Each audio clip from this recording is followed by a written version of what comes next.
Hello guys, നമ്മളിന്ന് തക്കാളി കൊണ്ടൊരു മോര് കാച്ചാൻ പോവുകയാണ്. അപ്പം ഞാൻ എണ്ണ ചൂടായിട്ടുണ്ട്. കടുകും ഉലുവയും കൂടെ അതിനകത്തോട്ട് തട്ടുവാണ്. അതൊന്ന് പൊട്ടി വരുമ്പോഴത്തേക്ക് നമുക്ക്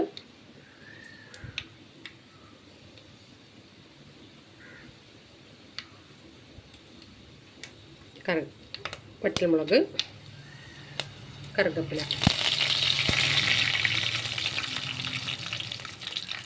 അത്രയും വരുമ്പോഴത്തേക്ക് പിന്നെ ഞാൻ ആവശ്യത്തിനുള്ളതാണ്ട് വെളുത്തുള്ളിയും ചെറിയുള്ളിയും തക്കാളിയും പച്ചമുളകും കൂടെ അരിഞ്ഞ് വെച്ചിട്ടുണ്ട്.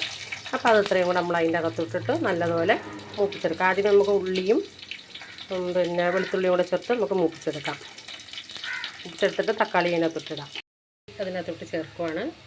പിന്നെ അതേപോലെ തന്നെ കുറച്ച് മുളക് പൊടിയും കുറച്ച് മഞ്ഞപ്പൊടികൾ ചേർക്കുന്നുള്ളൂ. കാര്യം എന്ന് വെച്ചാൽ നേരത്തെ ഞാൻ മഞ്ഞപ്പൊടി ചെറിയ ജീരകവും കൂടെ ചേർത്തിട്ടാണ് ഞാൻ മോര് അരച്ച് വെച്ചിരിക്കുകയാണ്. കാര്യം എനിക്ക് കുറച്ച് അധികം എരി വേണ്ടുള്ളതുകൊണ്ടും കുറച്ച് വേറൊരു കളറിലിരിക്കുന്നത് ഇഷ്ടമായതുകൊണ്ടാണ് മുളക് പൊടി കുറച്ച് കൂടുതൽ ചേർക്കുന്നത്. പിന്നെ അത് കഴിഞ്ഞിട്ട് നമുക്ക് തക്കാളി ഇടാം. ഈ സിമ്മിൽ വെച്ചിരുന്നാൽ മതി. തക്കാളി ഇട്ട് നല്ലതുപോലെ വഴറ്റാം. ഏകദേശമൊക്കെ നല്ലതുപോലെ വഴണ്ട് വന്നിട്ടുണ്ട്. ഇനി ഇതിനകത്ത് നമുക്ക് കുറച്ച് കായപ്പൊടി ഇടണം.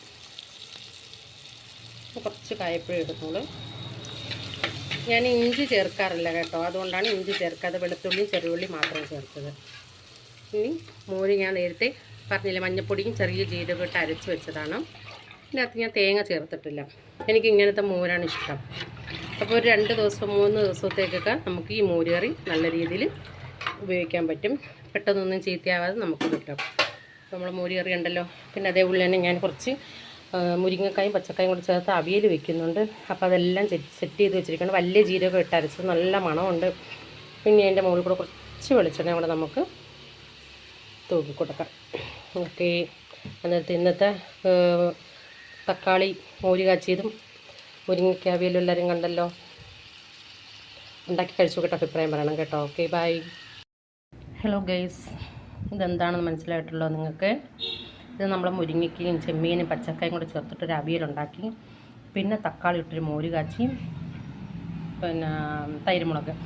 ഇതാണ് ഇന്നത്തെ ഉച്ചത്തെ ഭക്ഷണം. കാര്യം ചോറായിട്ടില്ല, വിശന്നിട്ട് വയ്യ. അപ്പോൾ ഉണ്ടാക്കിയ സാധനം കൂട്ടി കഴിക്കാമെന്ന് കരുതി അങ്ങനെ ഞാനൊരു പിടി പിടിക്കാൻ പോവുകയാണ്. എല്ലാവരും ഉച്ചഭക്ഷണം എന്താണെന്നുള്ള കമൻസ് ചെയ്യണം കേട്ടോ. കൊതിയാവുന്നുണ്ട്. Okay, by.